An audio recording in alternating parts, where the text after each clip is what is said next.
Saudara-saudaraku sekalian, Madura tidak pernah takut dengan hal apapun. Madura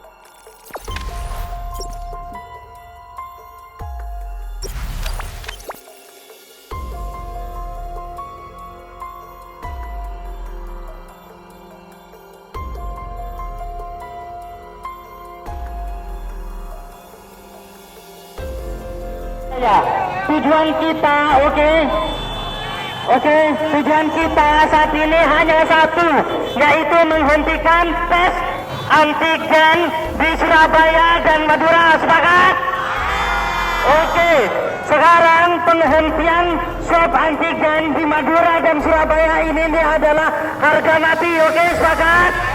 Sepakat. Apapun yang akan terjadi, Ini adalah sebuah aspirasi yang harus disampaikan kepada wali kota Surabaya yang hari-hari memberikan diskriminasi kepada rakyat Madura.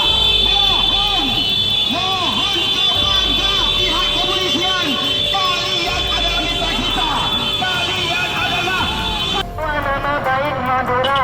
Kita membawa nama orang Madura, maka kita buktikan kepada bangsa Indonesia. Warga Madura nanti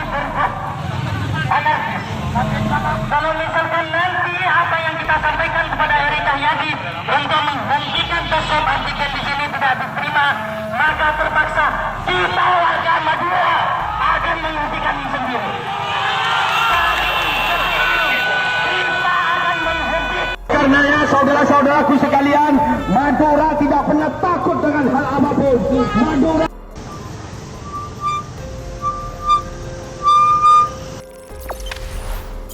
Jangan lupa subscribe, share, komen, dan like ya.